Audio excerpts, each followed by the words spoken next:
Jake Harrison walked into the massive council chamber with slow steps. His black suit was clean and pressed, but his face looked tired. Behind him came 3 other humans, all dressed the same way. They carried no weapons and no fancy technology. They looked like people going to a funeral. The chamber was huge, bigger than any building on Earth. 47 different alien species sat in curved rows that went up and up toward the ceiling. Some had tentacles, some had scales, some glowed with their own light. All of them were looking at the 4 humans walking down the center aisle. Jake reached the speaking platform and stopped. He pulled out a single sheet of paper from his jacket pocket. The chamber became quiet. Even the air recycling systems seemed to stop making noise. The human delegation formally withdraws from the Galactic Council, Jake said in a clear voice. We will not fight your decision to keep us in our own solar system. We simply choose to leave. The silence lasted for 10 seconds. Then every alien in the chamber started talking at once. The translation systems could not keep up with all the different languages being spoken at the same time. Vextar, the council speaker, stood up from his crystal throne. He was 8 feet tall and made of living crystal that changed colors when he was upset. Right now he was flashing bright red. Ambassador Harrison, Vextar said through the translation system. Surely humanity wants to discuss this. Your species has much to give to the galaxy. Jake folded his paper and put it back in his pocket. We offered friendship. You wanted us to be your servants. We choose neither. He looked around the chamber, at all the alien faces staring at him. Earth will close its borders in 30 days. Any council ships that come to our solar system after that will be sent away. Dr. Lisa Morgan stepped forward. She was a small woman with gray hair, but her voice carried across the huge chamber without any help from the sound system. We are taking our research, our technology, and our people home. The Council has made it clear that humanity grows too fast and threatens the way things are. We accept that, and we remove ourselves. The aliens started talking again, louder this time. Some were angry, some were confused, some seemed happy. Jake and his team just stood there waiting. A tall blue alien with 6 arms stood up. Humans cannot. Simply leave. There are treaties, agreements, trade contracts. All void as of today, said Dr. Lisa. Humanity never signed any agreement that said we could not leave. Another alien, this one looking like a giant bug, clicked its mandibles. This is unprecedented. No species has ever voluntarily left the Council. Then we are the first, Jake replied. Admiral Carl Bennett, who had been quiet until now, finally spoke. He was a big man with gray hair and scars on his face from old battles. The Council voted to limit human expansion beyond our home system. The Council voted to require all human technology to be shared with other species before we could use it ourselves. The Council voted to place human colonies under non-human oversight. He paused and looked around the chamber. The Council did not vote to make us stay. The 4th human, Dr. Susan Davis, opened a small device and began reading from it. As of today, all human research stations are being evacuated. All human trade ships are returning to Earth. All human diplomatic personnel are coming home. Any human citizens who wish to remain in Council space may do so, but they will receive no protection or support from Earth. Vextar's crystal body was now flashing between red and orange. This is madness. Humanity needs the Council. Your species is young, inexperienced. Without our guidance, you will destroy yourselves. Jake smiled for the first time since entering the chamber. It was not a happy smile. Speaker Vextar, humanity existed for 200,000 years before we met the Council. We survived ice ages, plagues, wars, and disasters that would have ended most species. We will be fine. But the galaxy needs human innovation, said a small mouse-like alien from the back rows. Your scientists have made breakthroughs in energy production, materials science, medical research. And the council voted to control all of that research, Dr. Lisa replied. You cannot have our minds without our freedom. The debate went on for 2 more hours. Aliens pleaded, threatened, and argued. They offered new deals, better terms, special exceptions. The 4 humans listened politely and said no to everything. Finally, Jake held up his hand for silence. The decision is made. Humanity is going home. We harbor no anger toward any species here. We simply choose a different path. As the human delegation walked back up the center aisle, aliens called out questions and demands. Some wanted to know about ongoing research projects. Others asked about trade agreements. A few even offered to come to Earth as refugees. Jake answered none of them. At the chamber doors, he turned back one last time. The galaxy is vast, he said. There is room for all of us to find our own way. Perhaps someday we will meet again, as equals rather than as rulers and subjects. The doors closed behind the humans with a soft whisper. In the docking bay, human ships were already preparing to leave. Cargo vessels loaded with equipment and supplies. Transport ships filled with human personnel from across the galaxy. Military escorts to make sure everyone got home safely. Admiral Bennett walked to the viewing port and looked out at the council station.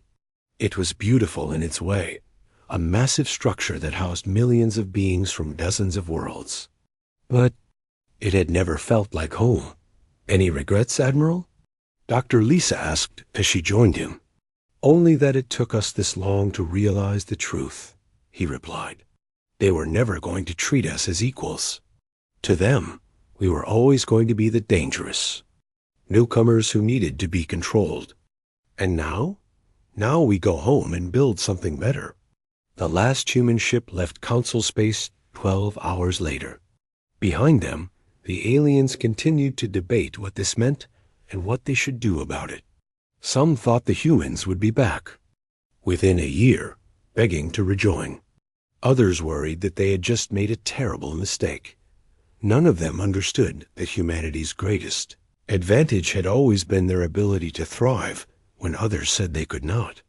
The council had just given them the greatest gift possible, complete freedom to become whatever they chose to be. In the depths of space, the human fleet set course for Earth. They carried with them every human citizen who wanted to come home, every piece of human-built technology, and every bit of research data their scientists had developed. They also carried something else, a burning determination to prove that humanity could stand alone and build a better future, without anyone's permission or approval. The council had feared human potential. Now they would discover what that potential could become when it was completely unleashed. 5 years passed with no word from Earth. The Galactic Council tried to contact the humans many times, but received no reply. It was as if humanity had vanished from the galaxy completely.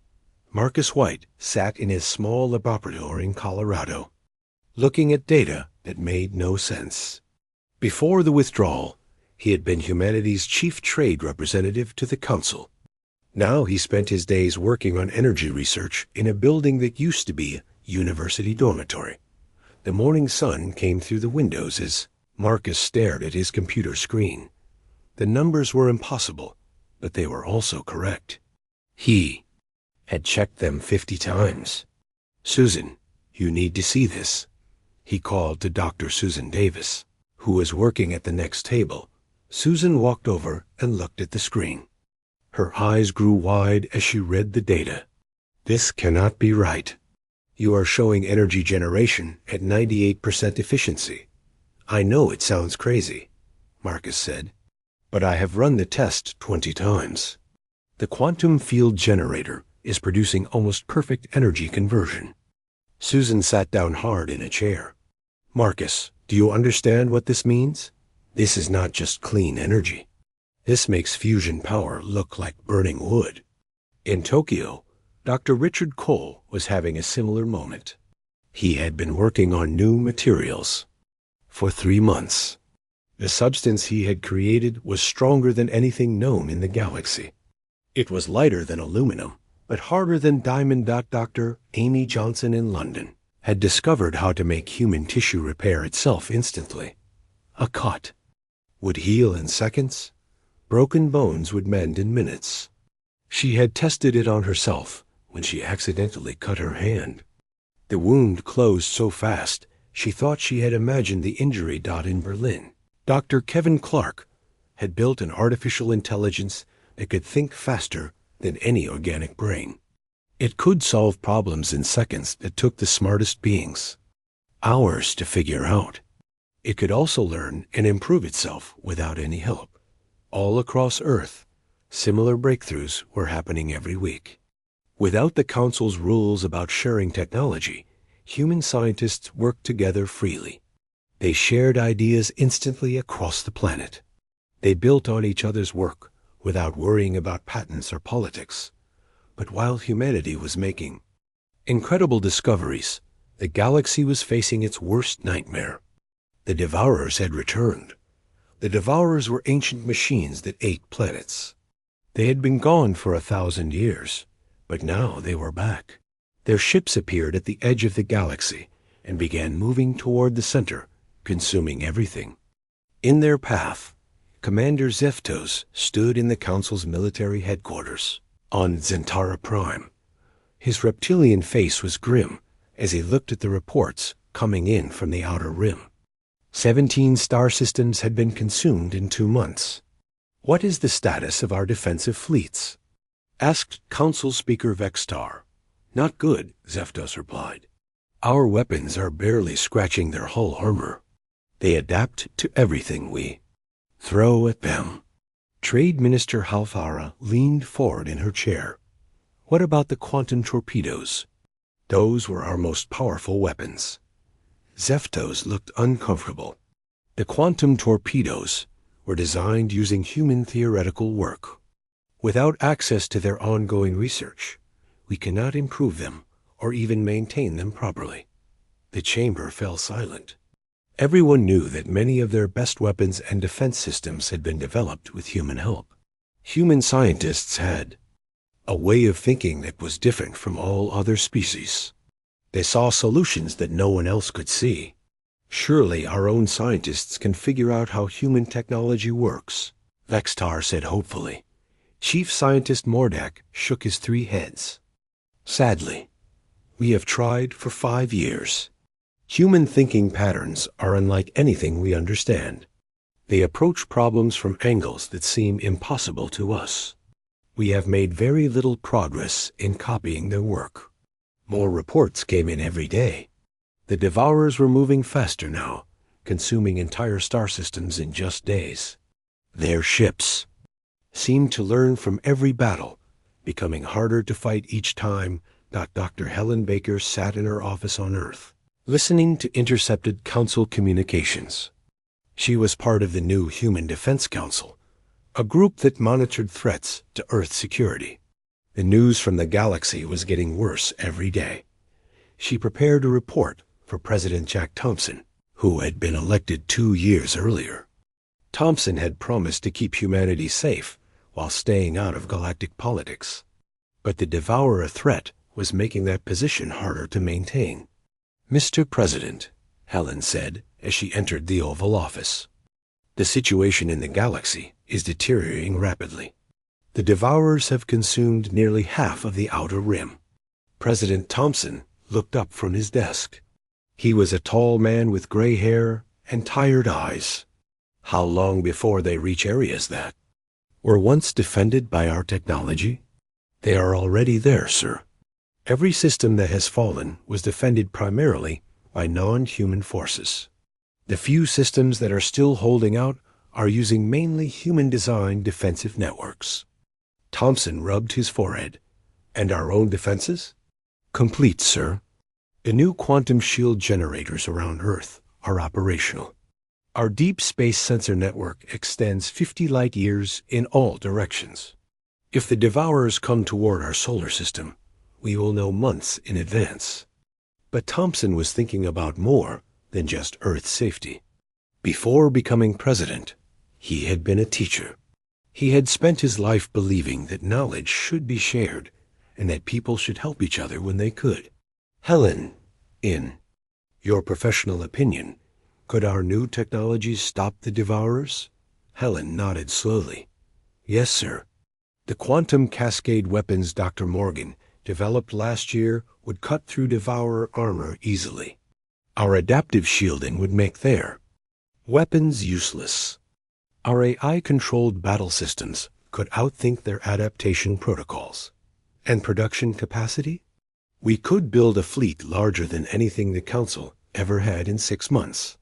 Our automated shipyards are running at full capacity, building vessels that make Council dreadnoughts look like toys. Thompson walked to the window and looked out at the city. In 5 years, humanity had built something amazing. Their cities were clean and beautiful. Their people were happy and prosperous. Crime was almost non-existent. Poverty had been eliminated. They had created a perfect society, but perfection built on the suffering of others was not really perfect at all. Keep monitoring the situation, he told Helen, and start preparing contingency plans. We may not be able to stay isolated much longer. Meanwhile, in the council chamber on SciFiPrime, the remaining delegates faced reality.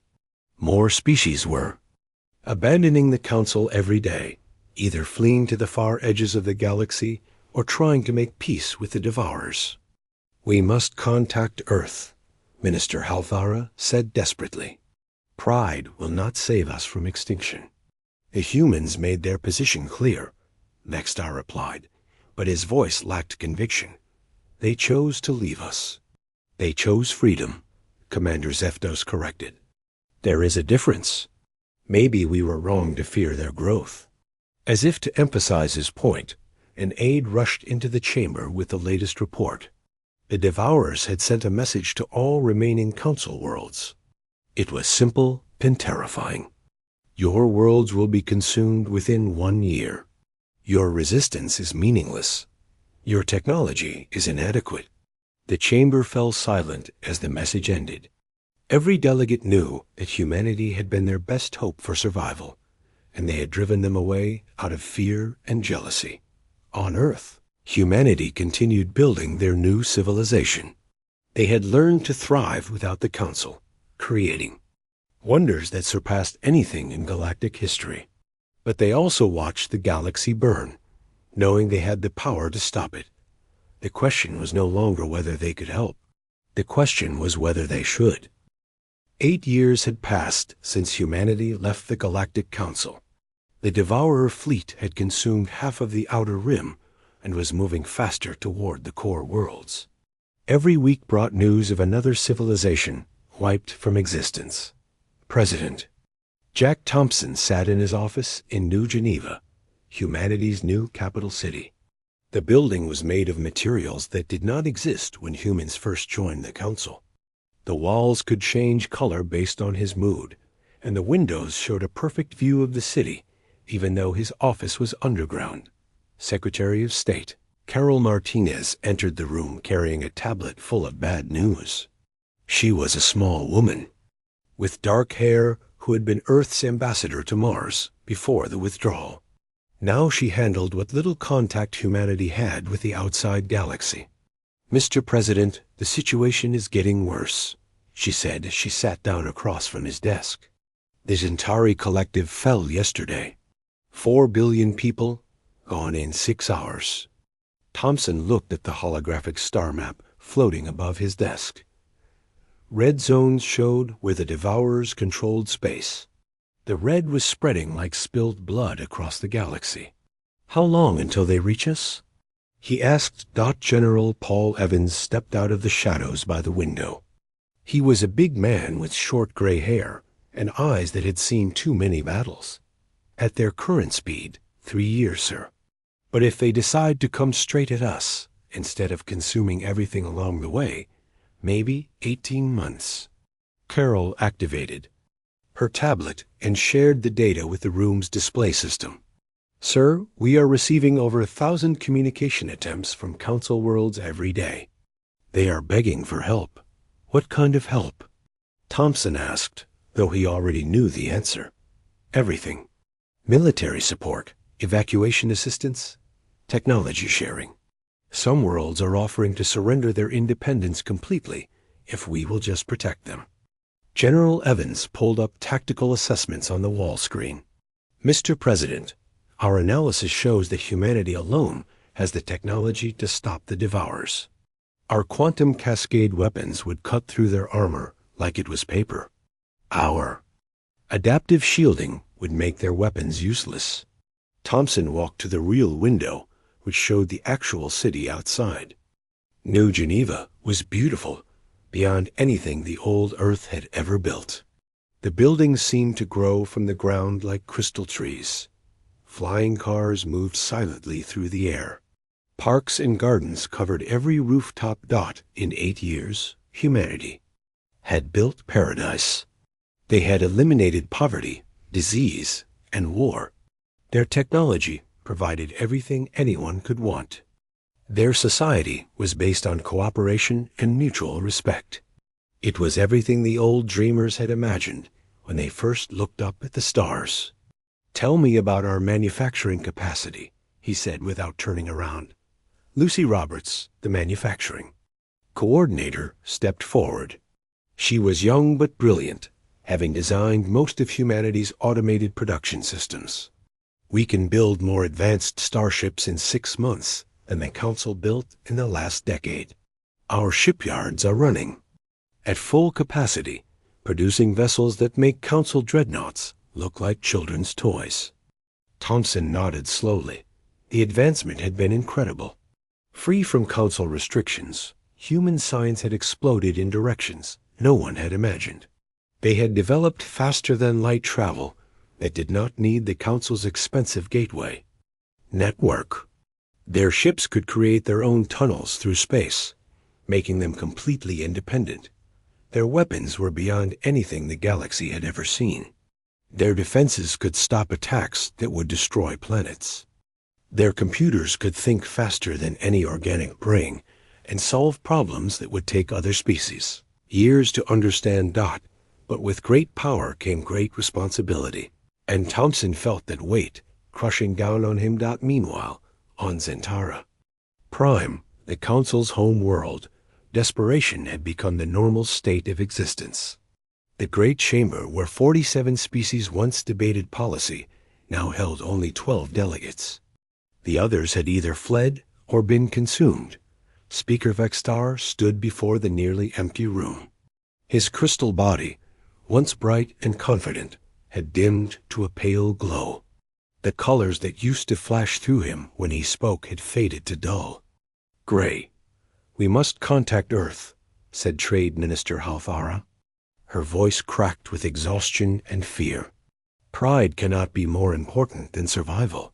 The humans made their position clear 8 years ago, Vextar replied, but even he no longer believed his own words. They chose to leave us. Military. Commander Zifto slammed his clawed hand on the table. They chose independence because we were fools. We feared their rapid growth instead of celebrating it. We tried to control them instead of learning from them. The argument was interrupted by a communications officer who ran into the chamber. His face was pale with terror. "Speaker Vextar, urgent message from the Devourer fleet." The message appeared on the chamber's main screen. It was simple and devastating.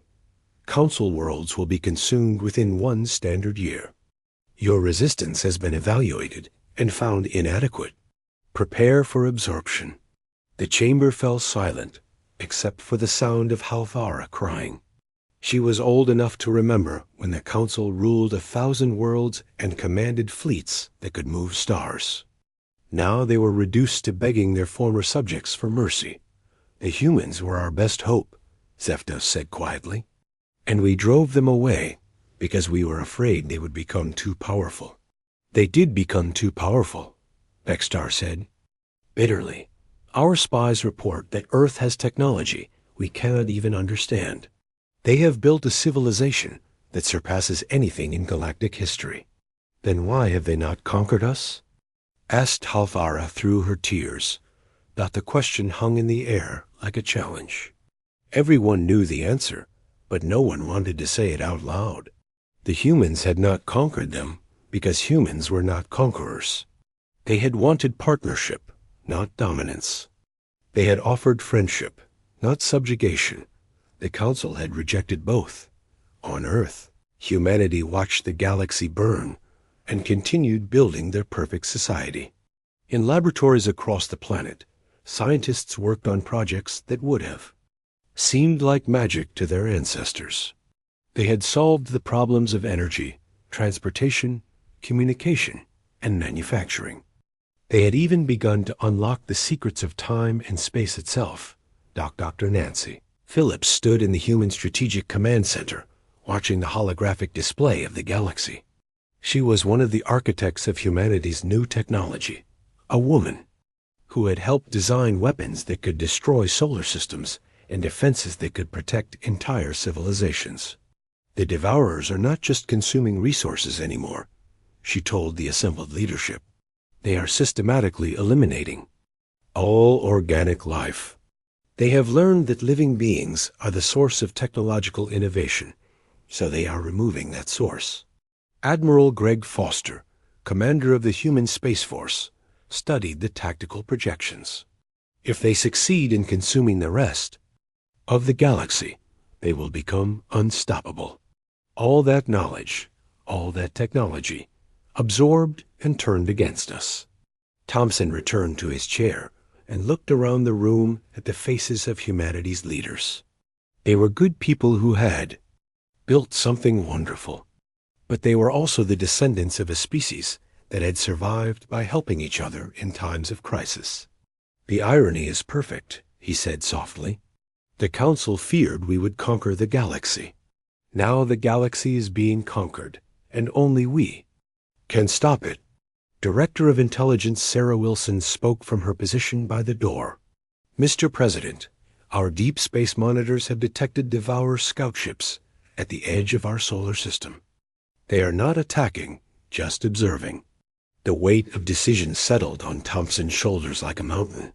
Humanity had found peace in isolation. They had built utopia by turning away from galactic politics. But that peace was about to end, whether they chose to act or not. The question was no longer whether the war would come to them.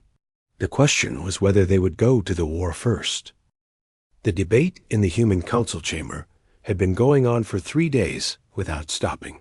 Representatives from every nation, every colony, and every research station on Earth participated in what everyone knew was humanity's most important decision ever. The question was simple, but the answer would change everything. Should humanity emerge from 8 years of isolation to fight a war that was not originally theirs? President Thompson sat in the center of the great circular chamber, listening as speaker after speaker made their case. The building itself was a marvel of human engineering, its walls made of living crystal that responded to the emotions of the people inside. Right now the walls showed swirling patterns of red and blue, reflecting the anger and sadness of the debate. Dr. Elizabeth Stone stood at the speaking podium, representing the Pacific Federation. She was a tall woman with silver hair who had been born on Earth but raised on the moon colonies. Her voice carried the weight of someone who had seen both worlds. "We cannot build paradise on the graves of everyone else," she said, her words echoing in the chamber. "If we allow the Devourers to consume the galaxy, we will be next. There is nowhere to run from this threat." Governor Mike Garcia of the Mars colonies disagreed strongly. He was a short, stocky man who had fought in the independence wars that established human colonies beyond Earth. His face was scarred from battles that happened before humanity ever met the Council. "Humanity tried cooperation with the galaxy," he said angrily. "The Council rejected us. tried to control us, treated us like dangerous children. Why should we sacrifice our people for those who would have made us slaves? The argument went back and forth for hours. Some speakers talked about moral duty and the responsibility that came with great power. Others spoke of the safety of human families and the paradise they had built in isolation. Representative Anna Cooper from the Australian Federation brought up practical concerns. Even if we decide to help, can we trust the council species? What happens after we save them? Do they try to control us again? Dr. Roy Patterson, representing the scientific community, had different worries. The devourers learn from everything they consume. If we fight them and lose, they will absorb our technology and become unstoppable. We could be giving them the tools to destroy not just the galaxy, but other galaxies as well. The turning point came when Dr. Jenny Foster stood to address the chamber. She was young, barely 30 years old, but she was one of humanity's leading experts on devourer technology. Her research had been crucial in developing Earth's defenses. "I have been studying the devourer technology for 2 years," she said in a clear, strong voice. "They do not just consume matter and energy. They learn, they adapt, they incorporate everything they encounter into their collective intelligence." The chamber became quiet as everyone listened carefully to her words.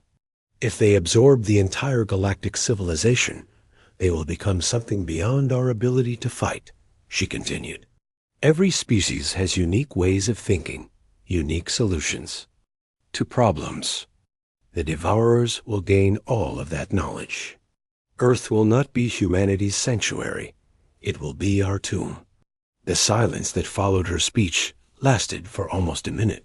Finally, President Thompson called for the vote that would decide humanity's future. The electronic voting system built into each representative seat began to glow.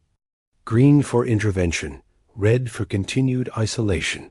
The votes came in slowly as each representative made their choice. When the counting finished, the numbers appeared on the chamber's main display. 5,847 votes for intervention, 4,203 votes against. Humanity would return to the galaxy, but it had been a close decision. Thompson stood and addressed the chamber one final time. "The vote is recorded. Humanity will act to stop the devourer threat. But we go not as the Council's subjects or allies. We go as an independent force fighting for the survival of all life in the galaxy." The chamber erupted in mixed reactions. Some representatives cheered, others looked worried, and a few walked out in protest. But the decision was made. Admiral Greg Foster received the order in his command center, deep beneath the Colorado mountains. His hair had turned completely gray during the 8 years of isolation, but his eyes still held the sharp intelligence that had made him humanity's greatest military leader. "All fleets are to prepare for immediate deployment," he commanded. "Operation Galactic Shield is now active." Across the solar system, human ships began moving. They emerged from hidden bases on asteroids and moons. They uncloaked from stealth positions at the edge of space. They rose from underground facilities on Earth and Mars. The ships were unlike anything the galaxy had ever seen. They were sleek and elegant, but radiated power that could be felt even through vacuum. Their hulls were made of materials that bent light around them. Their weapons could tear holes in space itself. The first sign of hope came to the defenders of SciFiPrime as impossible readings appeared on their sensors. Ships were approaching through hyperspace, but they were not using the established 8-way network. These vessels were creating their own tunnels through space-time, a technology that most scientists believed was impossible.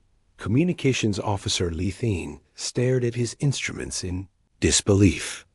"Speaker Vextar, we are receiving a transmission. It is from Earth."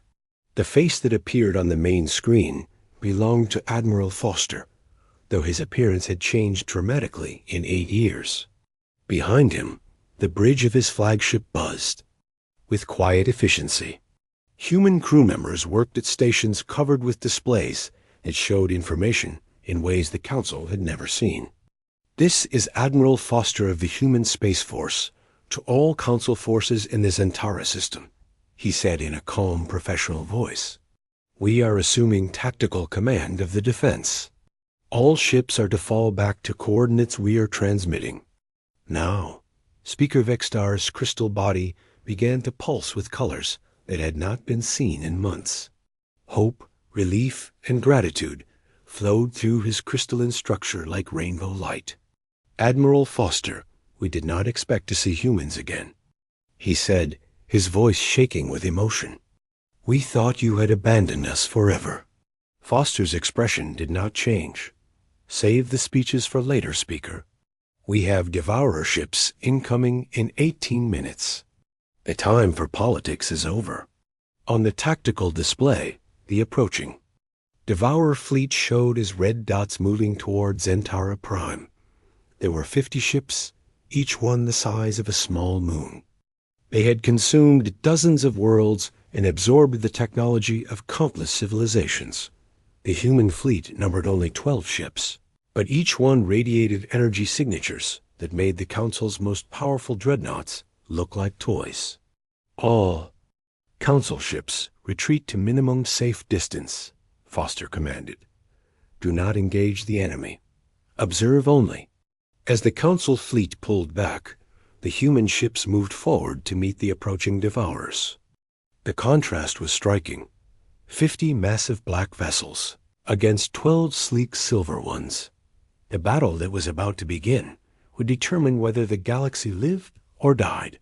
But for the first time in years, the defenders had reason to hope.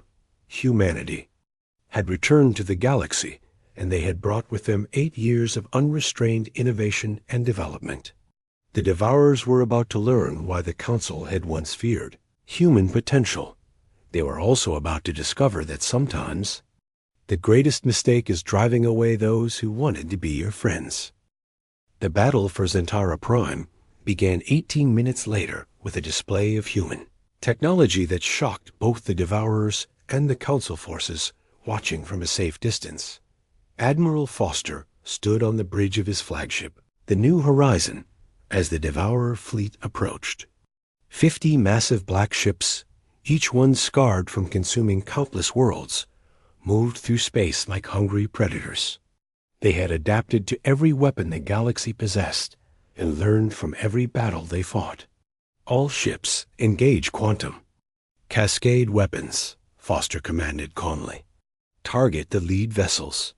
The human ships fired in perfect coordination.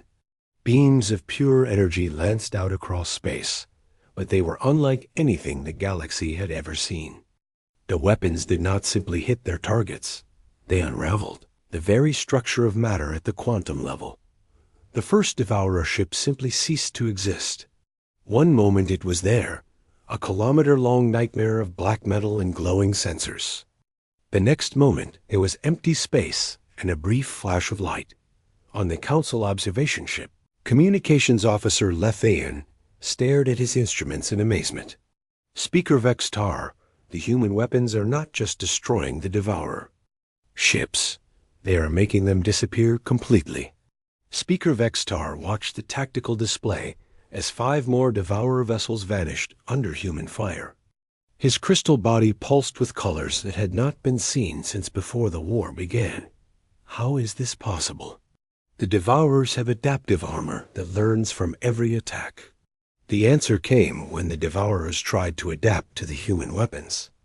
Instead of learning and adjusting, their systems began to overload and fail. The quantum cascade technology was designed specifically to counter their greatest advantage, their ability to learn from and adapt to enemy attacks. Dr. Jenny Foster, watching from Earth's Strategic Command Center, smiled as she saw her theoretical work proven in battle. "The quantum feedback loops are working perfectly," she told President Thompson. "The Devourers cannot adapt to weapons that attack the fundamental structure of reality itself." The battle lasted 6 hours, but the outcome was never in doubt. Human ships moved through space with impossible grace, their adaptive shielding making Devourer weapons completely useless. When the enemy tried to ram the human vessels, the ships simply phased out of normal space and reappeared behind their attackers' dot by the end of the battle. All 50 Devourer ships had been destroyed without a single human casualty. The fleet that had consumed 17 star systems and killed billions of beings was erased from existence. But Admiral Foster was not finished. He opened a communication channel to all remaining Council forces in the galaxy. "This is Admiral Foster of the Human Space Force," he announced. "The Devourer threat in the Zentara system has been eliminated. All human fleets are now moving to engage remaining Devourer forces throughout the galaxy. Any world that requests protection will receive it." The response was immediate and overwhelming. Messages poured in from across the galaxy as species that had hidden in fear for years suddenly dared to hope again. Even civilizations that had never had contact with humans before sent desperate pleas for help. Within 3 weeks, human fleets had appeared at besieged systems across the middle ring of the galaxy. Each battle followed the same pattern: swift, decisive, and completely one-sided. The Devourers, who had seemed unstoppable for so long, were being systematically eliminated. President Thompson addressed the galaxy from Earth's capital, building 3 weeks after the first battle. His speech was broadcast on every surviving communication network, translated into hundreds of languages, and heard by trillions of beings. The Human Republic offers protection to all sentient species threatened by the Devourer incursion, he said, standing before the cameras with quiet dignity. "We ask nothing in return except the right to exist peacefully within our own borders. Humanity does not seek to rule the galaxy. We seek only to preserve it." The response was unprecedented in galactic history. Species that had never interacted with humans before pledged their support. Former Council worlds begged to join the Human Republic's defensive alliance. Even the proud Zentari, who had once considered themselves the most advanced civilization in the galaxy, requested formal diplomatic relations. On SciFiPrime, Speaker Vextar stood in the rebuilt council chamber. The great room had been transformed into a memorial for the billions who had died in the war. Names of lost worlds covered the walls in scripts from dozens of different species. Dr. Nancy Phillips approached him during the memorial ceremony. She was one of the human scientists who had developed the quantum cascade weapons, a small woman with kind eyes who had helped save the galaxy. "Speaker Vextar," she said gently, "President Thompson wanted me to extend an invitation. Humanity is forming a new galactic alliance based on voluntary participation and mutual respect. We would welcome Zentari involvement." Vextar's crystal body pulsed with what humans had learned to recognize as gratitude mixed with shame. "Dr. Phillips, may I ask a question that has been troubling me? Why did humanity return to help us? You had achieved everything you wanted in isolation." Nancy was quiet for a moment, looking at the memorial walls covered with the names of the dead. "Because isolation was never what we wanted, Speaker Vextar. We wanted partnership, equality, the chance to contribute to something greater than ourselves. The Council offered us subjugation instead." She turned to face him directly. "But when extinction threatened everyone, including us, we realized that our principles mattered more than our pride. We could not build a perfect society while watching others suffer when we had the power to help." Vextar's form dimmed with regret. "We feared your rapid advancement. We thought you would conquer us all. And instead, when we had the power to conquer anyone, we chose to save everyone," Nancy replied. "Perhaps that is the difference between growing strong through cooperation and growing strong through domination." As the ceremony continued, ships from dozens of species arrived to pay their respects to the fallen and pledge support for the future. The new Galactic Alliance would be different from the old Council. It would be based on voluntary membership. shared benefits, and mutual respect. The Devourers were gone. Their ancient hunger finally ended. But their legacy remained in the form of a galaxy that had learned the hard way that diversity and cooperation were civilization's greatest strengths. Representatives from 43 different species signed the new galactic charter in the same chamber where humanity had once been told they were too dangerous to be trusted. The irony was not lost on anyone present. Humanity had walked away without a fight when faced with the Council's restrictions. They had suffered through 8 years of isolation while building something better. They had returned as saviors when the galaxy faced extinction. In the end, humanity's greatest victory was not military conquest, but the proof that sometimes walking away is the first step toward truly coming home. They had shown that real strength comes not from the power to destroy, but from the wisdom to know when to fight and when to forgive. The galaxy was safe, united not by force, but by the recognition that survival required cooperation. Humanity had won not by defeating their enemies, but by turning their enemies into friends. The stars themselves seemed brighter as the new alliance began its work of rebuilding what had been lost and creating something better than what had come before.